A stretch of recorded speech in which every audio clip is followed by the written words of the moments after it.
And good evening. Welcome once again to Branco Broadcast. I'm Bob Branco. Tonight we're very pleased to have with us the Assistant Director of College Success from Perkins School. Ms. Kate Katulak is with us, and she's going to talk to us about that and a few other endeavors.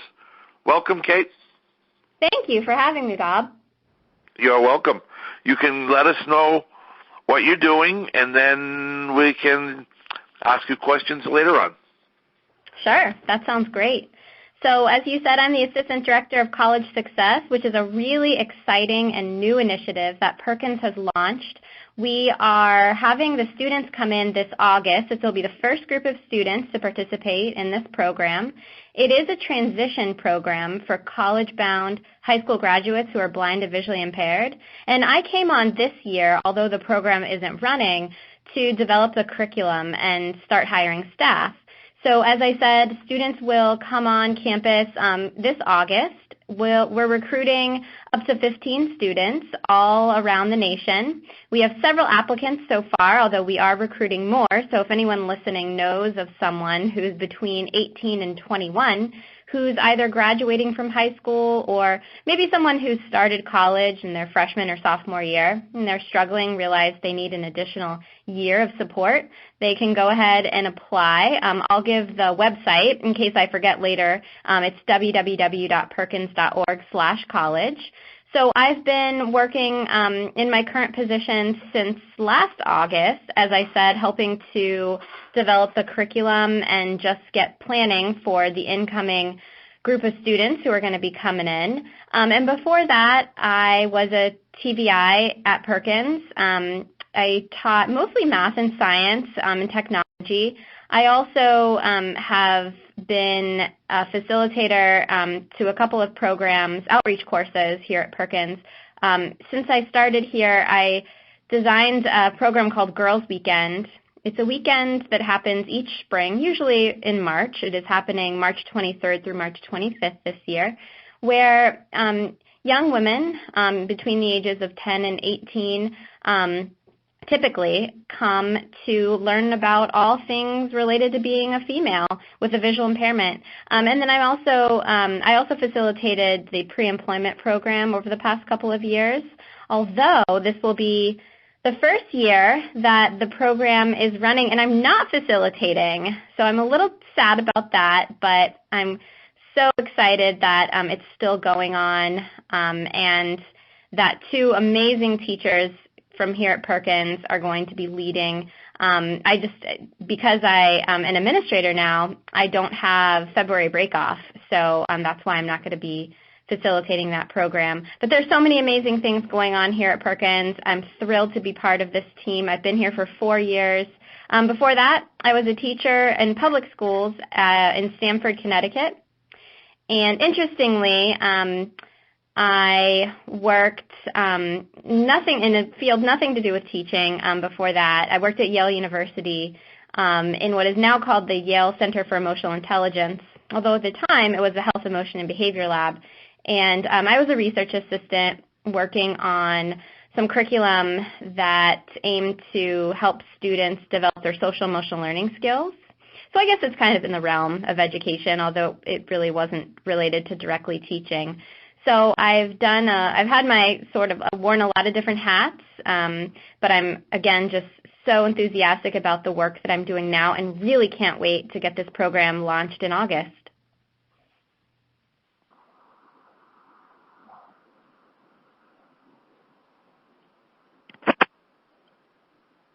Yeah, Kate, this is Steve. I don't know if you were done, but... I can hear you. Yep, that was just a kind of summary of Great. what... I think that's wonderful, especially when you were saying about Yale and the... Conference muted. You're coming back. Oh, I graduated in 1982, and Perkins was very good at the academics and not faulting the school because they know more than, as time goes on, we learn more things, but that would have been a great program, and especially you're talking about, I think, emotional intelligence, preparing the whole. I think you probably do the full spectrum rather than just saying, we're preparing you for college. And how would I know somebody that's struggling with starting college there in Washington State? How would they get in that program if they wanted to? Just simply apply. So again, the website is www.perkins.org/college. Now, is that funding? Is the funding like would the state pay for that? You know what I'm saying? If they were that's the first. Yeah, that's the first step. The first phase in getting funding is to go to the VR agency, the state commission. I guess it would be in Washington, and because we do meet. So in 2014, there was some legislation that passed, and so there's a certain amount, like 15% of government funds that are spent on what's called pre-ET services. That's pre-employment transition services. And so our program, College Success at Perkins, does meet the requirements or the 5 tenets of pre-ET services. So we are finding that while every state is a little bit different in navigating the waters, the funding waters, that because we do meet those 5 tenets, that participants who apply should be eligible for funding through their states. With that said, we also have some scholarship opportunities available at Perkins.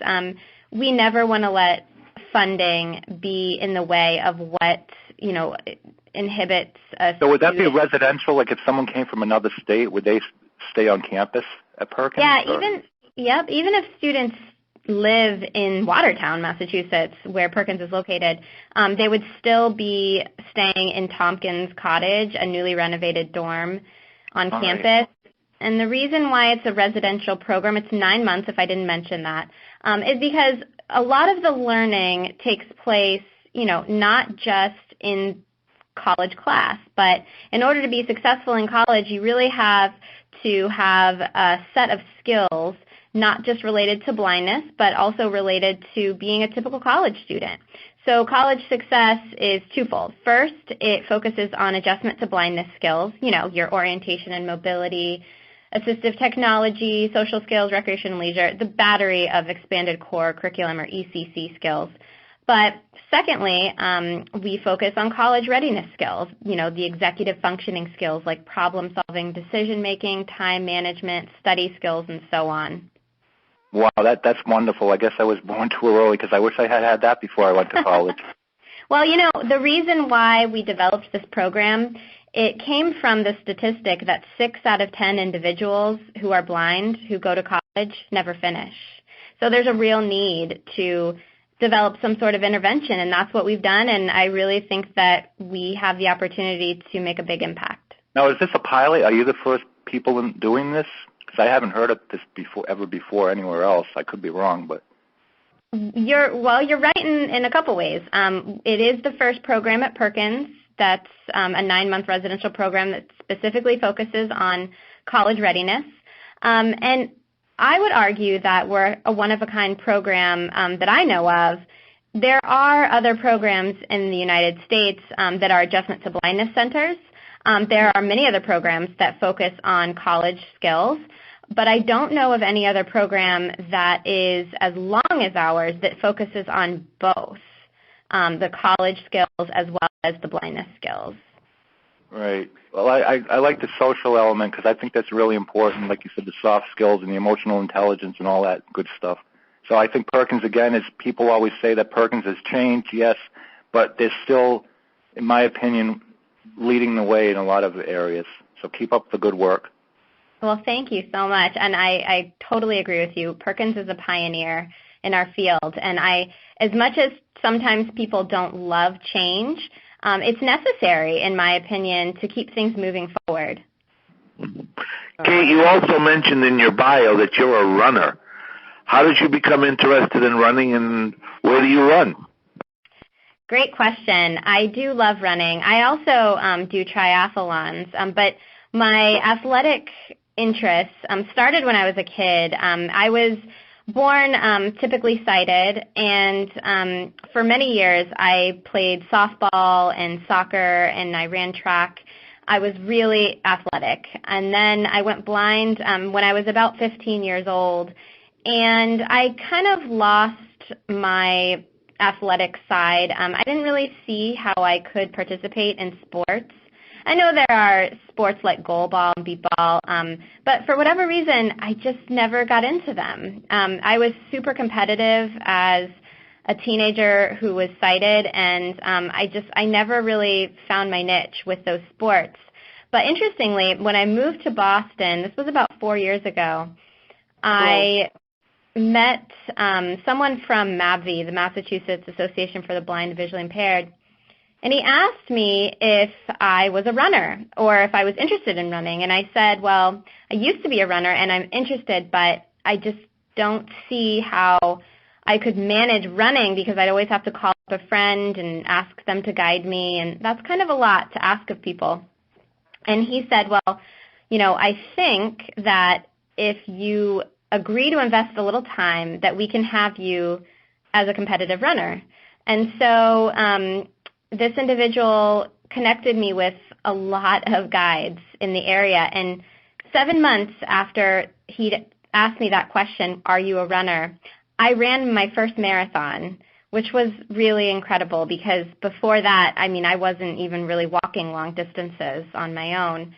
And then from there, I kind of realized I was taking things on too fast and too strong, and I did injure myself. I hurt my knee. I got IT band syndrome training for my second marathon, and so I had to take it easy. And since then, like I said, that was almost 4 years ago. I've run just the one marathon, but I've run lots of half marathons, lots of 10Ks and 5Ks, and I continue to run.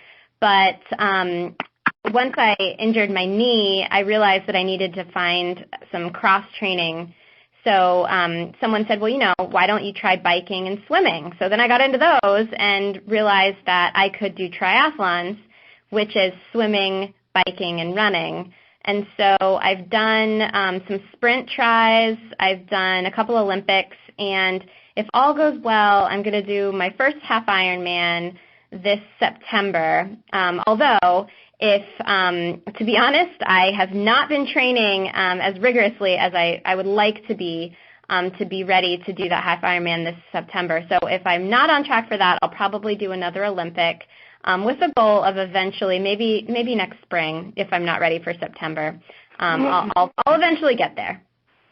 Yeah, how do you find the time between administrating and all that? That takes dedication because just the athletic side alone is like a big commitment. Yeah. It does take a lot of time, but I'm someone, I really thrive when I'm busy and when I have challenges in my life.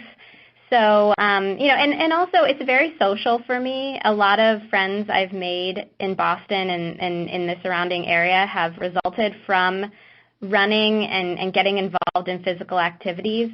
So it doesn't always feel like I have to find time. Sometimes it is my break from the rest of the things that I have going on. Are you visually impaired yourself? Yes, I'm totally blind. Oh, sweet. So, and you're a math teacher at Perkins? I used to teach math. I was originally hired as a TVI, teacher of visually impaired, in a classroom where I taught a lot of math, science, and technology. But now I'm an administrator. Oh, and secondary? No, I was in secondary, but now this new program, College Success at Perkins, is under the educational programs umbrella at Perkins, but we're our own program, so I'm not directly affiliated with Perkins or with secondary or lower school or deafblind or any of the other programs. Is that considered part of outreach? What you're doing? It's not. No, it's really its own entity. Kate, I have a question for you. By the way, I like your enthusiasm, what you're doing. That makes it very good for the job that you are starting with this program, Emotional Intelligence. I'm glad finally Perkins made some use of all those buildings and facilities, because it seems to me that Perkins really hasn't been doing much of anything with the ordinary blind people, because most of the people over there apparently are multiple handicaps other than just blind. Now, in the program that you're going to start this August, You said the program runs 9 months. What's the capacity? Like, what's the maximum you can have it in one time for 9 months? Thank you for your question. I want to address it in two parts. First, I think that in general, Perkins actually has taken on several initiatives to attract all kinds of students, some with multiple disabilities, but also students who are, just blind or just visually impaired. We have many outreach courses. I know that there are many TVIs in community programs that go and push into classes or work one-on-one with students in public schools. And also, we have programs in secondary. I can't really speak to lower school because I'm not as familiar with their program, but we have worked really hard, I think, in secondary to create programming for students who come particularly, maybe in their junior or senior or even a transition year in high school, your typical academic student who needs to learn some independent living skills or other ECC skills. So I really do think that we're moving more in that direction, and that's a really great thing.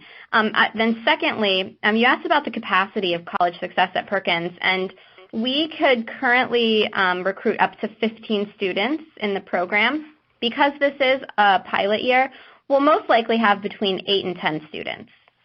Mm-hmm. Well, you certainly have the right energy, and as I said, I like your energy and enthusiasm, so I'm sure the student will come to this program. Certainly, they have somebody to look up to you in terms of their emotional adjustment for ordinary day-to-day living if they back to the regular college stuff, and I'm sure it will be a good program, and I thank you for sharing. Thank you very much. And, if there's one thing in life that I'm not lacking, it's enthusiasm, so Good. I agree with you there. That's great. Yeah, that comes very well with your voice, and so that's great. Good luck. Thank you.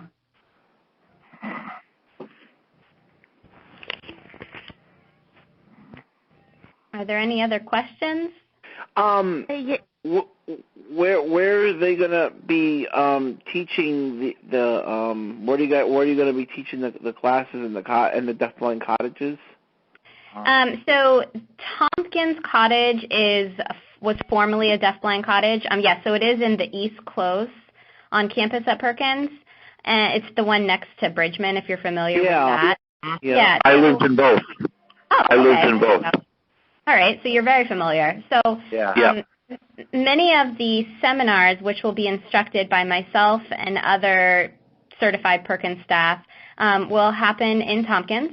That's where, we have the kitchens that have been, well, actually they're under renovations right now. And that's where students will be learning. Yeah. Well, I thought the kitchens were already renovated like when I was there 28 years ago. I would say that 28 years is enough time for another renovation, wouldn't you say? Yeah, I need a new stove. There you go. So students will be learning their independent living, cooking, and cleaning skills in the kitchen and Tompkins, sharing common spaces like the living room. And then we'll also be utilizing some of the space in the Grossbeck Center. I also want to mention that students will actually be taking college classes for credit. We've partnered with Harvard Extension in Cambridge, so students will take one class the first semester here with us, and then in the second semester, we'll work with students to take up to 2 classes at Harvard Extension. That's great. Students won't all be taking the same classes, but yeah, so again, it's kind of like I think you're going to make history because I never heard of a college student with a clean room. We'll see. Knock on wood. I hope it happens. There you go. Yeah. Yeah, I wish they would work on have a Perkins like an adult program that would get people like jobs in the community and stuff like that. I wish Perkins would work with adults, and I'm not a college person. I'm trying to get a job in the community. I'm doing really well in where I'm in Florida, but I said I wish Perkins would have adult programs. Yeah. Well, I don't want to spill the beans because I don't know how public it is, but I will at least say that I know there is a lot of discussion happening right now about a vocational program on campus as well. That's a great idea. Yep. Yes, Karen. Yes. Believe me, I could have used something like this when I graduated from Perkins in 1969. I knew I wanted to go to college.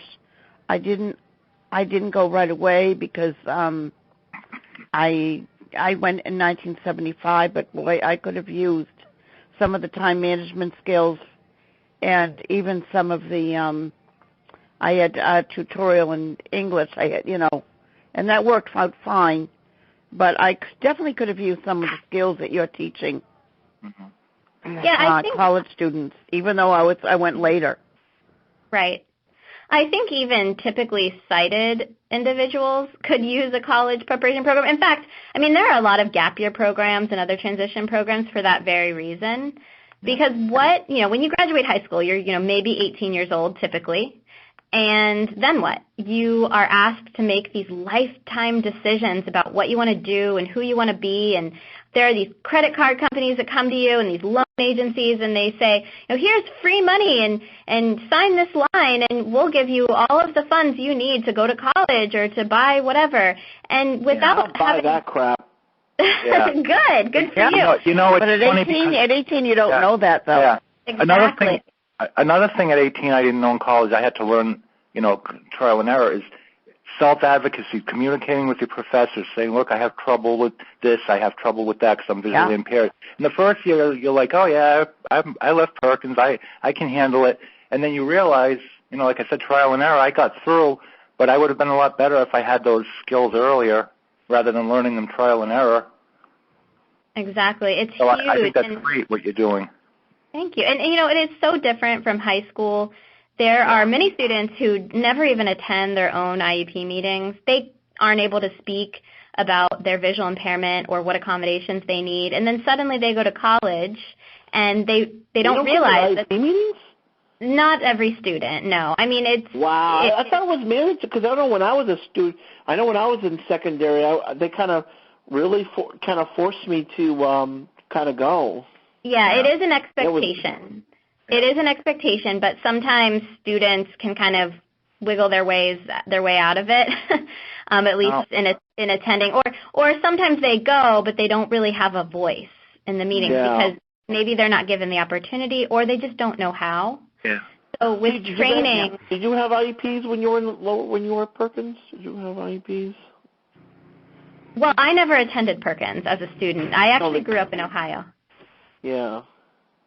But I did have IEP meetings when I was in school, and I did participate in them. And, I'll never forget, actually, my father brings this up quite a bit. When I went blind, the moment he knew when I was going to be okay, because, as a parent, you have this child, he didn't know anyone who was blind, he didn't know anybody who had a disability, really. And then his typical kid who was really athletic and social, academic, just becomes totally blind, and he was very freaked out and didn't know how to handle it. And he said, I knew you'd be okay because there was this meeting. It was, I don't know if it was an IEP meeting, I can't remember, but it was a meeting with a lot of my teaching staff.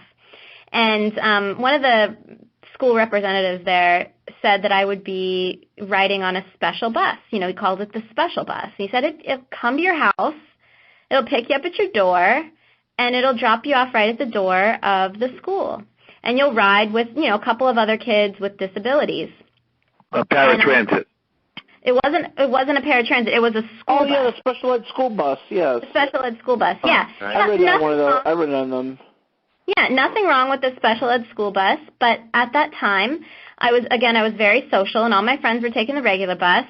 And I told that man who had suggested, it wasn't a suggestion, it was a statement that I would be riding that bus, and I said to him, I appreciate your consideration for my safety, but I will not be taking the special ed school bus. I will be taking the regular school bus with my friends. Hey, way to go. And, way to go. Wow. Yeah, and so it was this big uproar, and all of the staff in the room were like, oh, my gosh, there's no way, this isn't safe, and they really argued about it. And I said, look, I take the public school bus or I'm not going to school anymore. And so, which really wasn't my choice. I had to go to school, but my father is a wonderful man, and he's always been super supportive, and my mom too. And so, they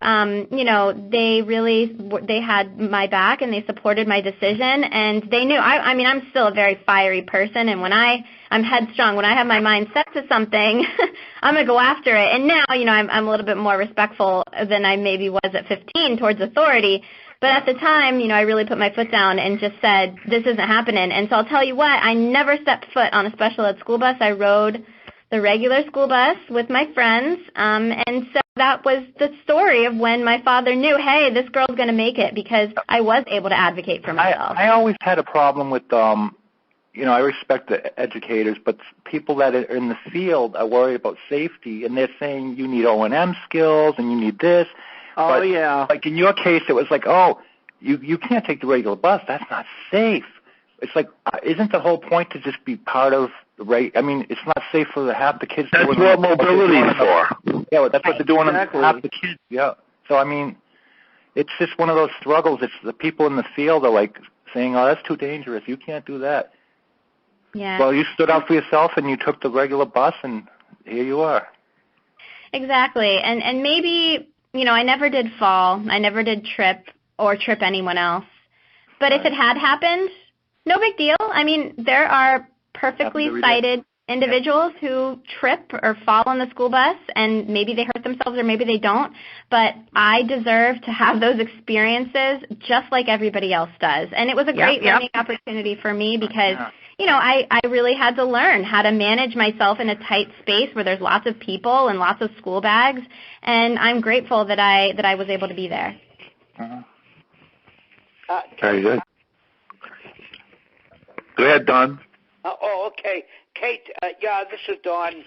I believe you said that in your first year, in the first 9 months when you start this college College course. Success Program. Mm-hmm. Right. I believe you said you'd be taking 8 to 10 students. Most likely, yes. Yeah, okay. Now, would that include students from around the country? It does. We have applicants from several states outside of Massachusetts. Right, yeah. So, 10 is not that many, but the course is just starting, so, Maybe you can open all those cottages at some point in the future. And have and have more people. Yeah. Hey, you never know. That would be great. You hire more staff. Yeah, well, we spent a lot of time in them ourselves, so. Oh, yeah. Oh, right. Do other schools for the blind in this country take schools from out of state, too? Well, this is a unique program, so we don't recruit students who have not graduated from high school. So unique in that no other school for the blind has one? Well, that, but also, schools for the blind typically serve students who are still on an IEP, right, who are still eligible under FAPE, Free and Appropriate Public Education, or the IDEA, and so our students have all graduated from high school. Okay. So it's, like you said, it's a transition from that to college. Right, exactly. So they're no longer on an IEP. They still have laws that, provide equality in public, like the ADA in Section 504 of the Rehabilitation Act, but it's not the same, public education. Are you familiar with the HR 620 bill that they're voting? I'm not. It's supposedly rolling back some of the protections the ADA has given us. I'm not an expert on the law, but I heard HR 620 is going to be voted on February 15th, and that people are concerned that it's putting burdens on us as the disabled people. And I haven't read the text of the bill, but so you haven't heard of that, okay? I haven't. I'll have to do some research. Thanks for mentioning What it. is that bill? What is that stand, Steve? What's going to happen? Like I said, the way I understand it is they want to roll back some of the ADA protections for big businesses, and I mean, that's just what I've read on social media, so it could be not 100%. I haven't read the text of the bill, but a lot of agencies and stuff are concerned that some of our protections might be in question. Wow, so that means we wouldn't get hired in places either? Well, part of it is that I know that we would be more we would have to hire our own attorneys to sue them. They wouldn't have to follow as many as the guidelines. And this is just what I've heard on the, social media, so I don't know how much of it is hype and how much of it is real, but I know it's a real bill because I did see it up online, so. Don, what were you going to say? Don, you're next. Okay, thanks. Yeah, I was just going to quickly say, I'm sure that ACB is right on top of this bill because they keep track of all these kind of legislations. Oh yeah. So I'm sure ACB would have a wealth of knowledge, on this bill. So, yeah. Yes. Sorry, I diverted. I shouldn't have probably brought that up. All right, Karen, you're next. Oh, I was just trying to think.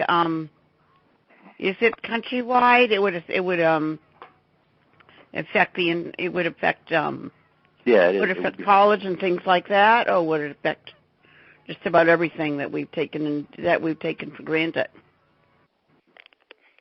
Well, I think it's worth researching. I haven't heard of it myself, but it's always good to be cognizant of what federal, how the legislation is changing. In fact, I mean, just recently, this isn't federal law, but there was a change in Delta, the airline, the Delta's policy about servicing them all. Service dogs, yeah.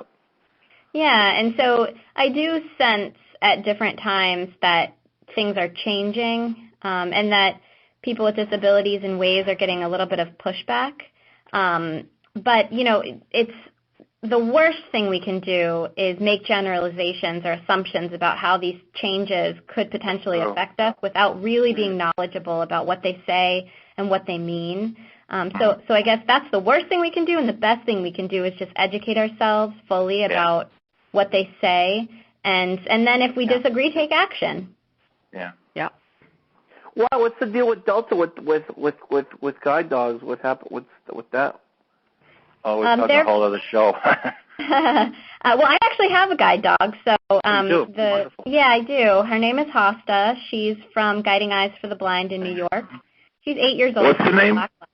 Hosta, Hosta. Hosta. Yeah. She's beautiful and wonderful, and it was funny because the day that I heard about Delta's new upcoming policy, I was literally riding on a Delta plane. Wow. But it didn't affect me because the change had been announced, but it hadn't been implemented yet. You basically but I was have to certify your dog is legit. Is it? Yeah. I mean, that's not a problem, right? I mean. No, you have to show documentation, and it's in ways I support the decision because as a guide dog user for a good reason, it's difficult for me when I encounter people who have, in quotes, service animals who are questionably. You heard about the peacock on the plane? Oh goodness! Oh my gosh! There you go. And there's a hamster too. I heard about. Hamster, yeah. I heard that too. What's next? So your cane. So they don't say much about canes, right? They just canes are.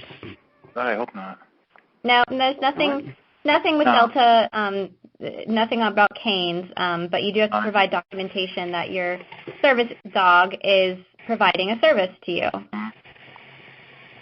So you can just tell them when you're booking your reservation? Yeah, you have to do it, I believe it's 24 to 48 hours. Yeah, something like that, yeah. Oh. Yeah, I'm not a dog lover, but at least that I'm glad I have a cane. I don't have to deal with all this stuff with approving with dogs. I can just take my cane and go. Well, I think this whole thing with the service animals is getting out of hand. I understand about people's anxieties and all that, and I think it's great that they can get the help from a support animal. But you got to draw the line. The airplanes are becoming zoos, for lack of a better term. You got peacocks, you got hamsters, kangaroos. Oh my I should bring my service gorilla on. I need a bodyguard, you know. Oh goodness. I wouldn't be surprised if there were birds flying around some airplanes eventually. Right. Yeah. Well, we went off topic, huh? I guess we did. So Kate, how many years have you been employed by Perkins? 4 years. 4 years. Going on 4 years, yeah. Well, that's pretty good at 4 years going into administration from being a teacher. I mean, thank you. It's always been my goal. This would be my sixth year teaching, and when I went to grad school to become a teacher, it was always my intention to one day become an administrator because I love working with students, but ultimately I believe that in an administrative role, you can create policies and make change in a broader way. And I don't mean to minimize at all the work that teachers do because you really have such profound impacts on students individually and in groups and in society. But for me personally, I just have felt that administration was the path that called to me. So I'm really grateful that here I am starting my career doing that. Where did you go to grad school? Columbia University at Teachers College. That's great.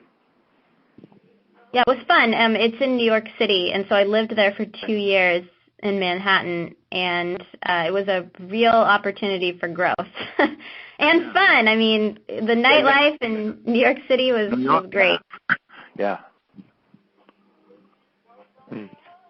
Kate. Yes. Yeah, okay, just very quickly. This may be a foolish question, but in this college success course,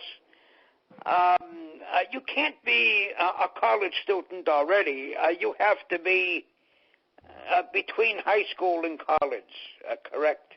Not a silly question, and actually you can be a college student. Yeah, so in fact, many of the students who are applying to our program are in college. They're freshman or sophomore years. Yeah, they're freshman or sophomore years specifically, and they've realized that they just don't have the skills to be successful. Oh, right. And there's nothing wrong with recognizing that, taking a step back, and equipping yourself with what you need. Yeah. Yeah, well, I guess that was a good question. It was a great question. Yeah, thank you very much. Yeah, thanks for clarifying. Yeah. Okay, anybody else? We can ask a few more before Kate has to go, before we end up our program. Yes, I have a question. Karen? Do they have textbooks they have to read, like about time management or anything like that, or certain textbooks that will help them? We won't have textbooks as assigned by College Success, but or just there will books. be. I should say books. Yeah. You know. Well, yeah, there will be required textbooks for their Harvard Extension classes, and right. And we'll be assigning articles from books and from websites and magazines that we find useful, but there won't be whole books that we assign to students because, of course, they'll be managing their college classes and all of the learning. And we really want this experience to be as experiential or hands-on as possible. I had a question, I guess. Has anyone looked into, like, schools or, like, how they're doing accessibility or, you know, are there studies or like, experiences that people, you know, because I know people say, you know, they went to school and they did all right or they didn't. Like, does anyone do that with colleges and universities, like, say how they're working with people with disabilities? That's such a great question. And yes, there are many places where you can find resources about how universities are accommodating for students. There's even a list of like top 10 universities for students with disabilities that comes out yearly. However, they're not through the lens of visual impairment specifically. Mm-hmm. So, and that to me is a problem because a school might get highly rated for their accessibility because they have resources for students who maybe are in a wheelchair or, with other disabilities, but the specific needs of an individual who's blind or visually impaired is just different. So just because a university has, an Office of Disability Services and, they have certain accommodations in place does not mean that it is very accessible to a student who's blind. It just doesn't. And there really isn't a right or wrong answer because I get the question a lot, like, should I send my student to a big university or a small university or a flat university or a hilly university, or like what features do I look for when my student's blind? How much does it cost? That's what. Well, yeah. Unfortunately, unless you have a grant or. Right, scholarships or something, funding, yeah, or parents who have put away money for that, which is wonderful, but not everybody does, and so students have to consider all of the typical questions, like you said, about how much does the school cost. There's also environmental concerns. I mean, visual impairment by nature doesn't dictate whether a student should go to a place that has hills or is flat. I mean, that makes no difference at all. Well, but my experience was I went to a small state school, and the good thing was I got to know all my professors. So before I graduated, I could kind of click with them, and we kind of had a rapport. So in the end, it worked out. But nothing against the big schools. I just got lucky in that sense. But I like that small community kind of thing. But everyone's different. Yeah, junior colleges. Everybody's under one roof. It's almost like a high school. And so that can work for people if they need more individualized attention, or if they just like, having smaller class sizes. Well, I like to know my professors. I could take the same professor all the way through because it worked out. So I was like, that was good. Absolutely. But on the other hand, someone might argue that a larger university could be more equipped and more accessible because they have more staff, they have more financial resources to put things into Braille or to offer readers. So, there's both sides to a coin, right? Mm-hmm. Yeah. Have you ever heard of Palm Beach Atlantic University? It's a college in West Palm Beach. No, not personally. I haven't. Oh, okay. Yeah, it's right down the street from where I live. It's a pretty good-sized campus. Yeah.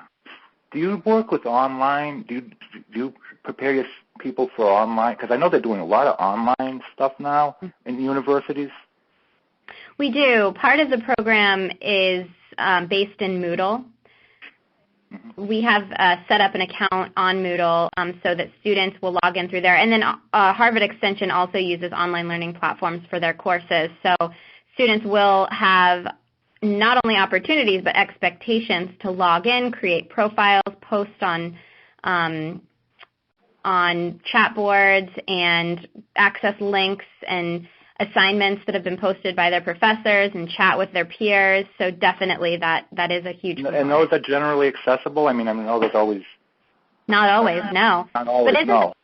No, and you know what? This is going to sound really strange, but I am counting on some of the inaccessibility that these students are going to experience, because without that, they're not going to learn. If they go to Harvard Extension, for instance, and everything is 100% accessible to them, that is going to be their takeaway. That's going to be their impression that the rest of the world is 100% accessible, and we all know that's not the reality.